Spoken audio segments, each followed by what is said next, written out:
Good morning, everyone, and a little bit early, happy 4th of July. This is Kelly Risser coming to you again with my third YouTube video on the third day of my blog and publishversary celebration.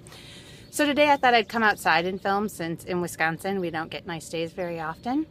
And what I'm going to do today is answer some of the questions that have been coming in, and there are going to be a couple that have spoilers, so I will notify you when that happens. And if you don't want to know the answers, I'd suggest stopping the video at that point. There's just two and it'll be right at the end. Okay, so let's get started. First question comes from Jenny. Do you have any advice for anyone that would like to be an author?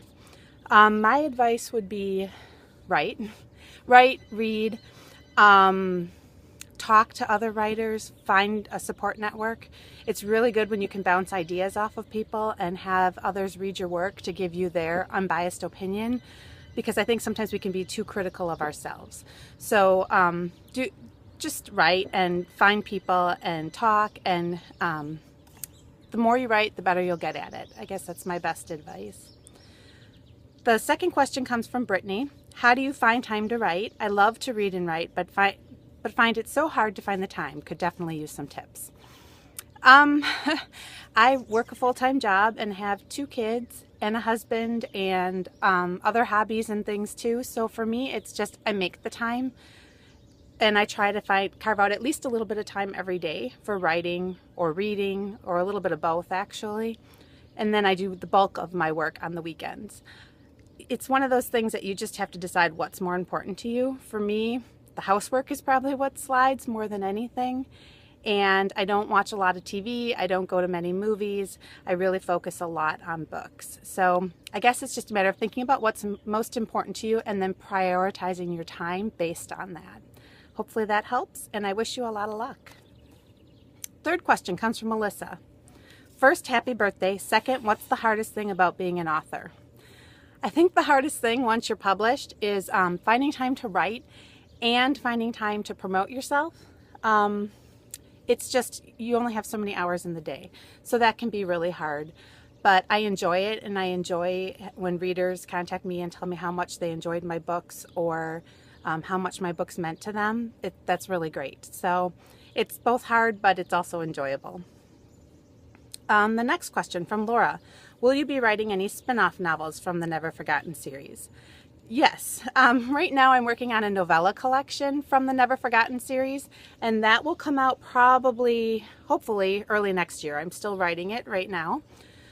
It'll give you David and Sharon's story, which is Mira's parents. There's a story on Kieran's mom, and then there's a story that takes place after the events of Always Remembered. I'm really enjoying writing it, and I really think fans of the series are gonna like the collection. From Judy. What inspires you the most?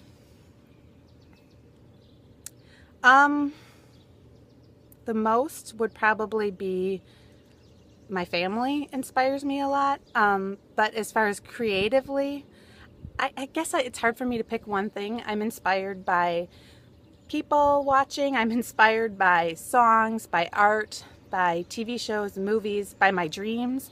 I really find inspiration in a lot of different places. From Angel, did you always want to be a writer, and if so, was it hard to achieve your dream? I always wanted to be a writer. The hardest part was that I never focused on it until just about 5 years ago when I started my first novel. And writing your first novel is very hard, because you read books and you think, oh, how hard can this be? I'm a fast reader. I can read a book in a day or two. So how hard can it be to write a book? It's very different.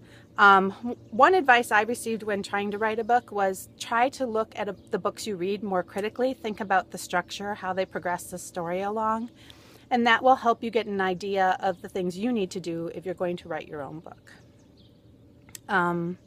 As far as once I finish my book and now that I am published, I think it gets a little easier with each book I write, but there's still challenges with every project.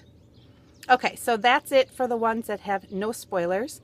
And now for the 2 spoiler questions. So again, if you have not read the series and you don't want the spoiler, I would suggest stopping now. Okay, so from Melanie. Selkies are an unusual choice for paranormal writing. What drew you to them? I am about 75% Irish, so I've always been interested in Irish Scottish folklore.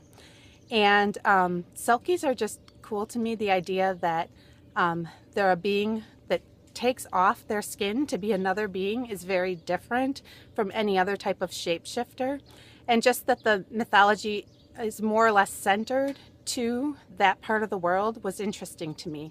And what I liked about it is that it's lesser known, and I was able to take that existing myth and make it my own and make changes so that my selkies, it's my world, and they're different than the other selkies of myths that you read about. So the typical story you hear about, and I mention it in book 1, is the fisherman who finds the beautiful woman, takes her as his wife, finds out she's a selkie, hides her fur so she can't change and go back home to the sea. So I mentioned that, but I wanted my selkies to be different than that, and I really wanted to get into their personalities. All right, last question.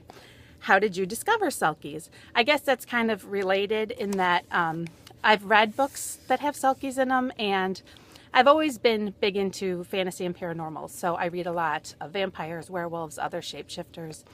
And so between the research on Irish and Scottish mythology and then reading books that have mentioned selkies, and one of the series that I read, it was romance novels, nothing at all related to what I do, but I just was intrigued with how much personality she put into her selkie characters, and I think that kind of inspired me then to write my selkie series.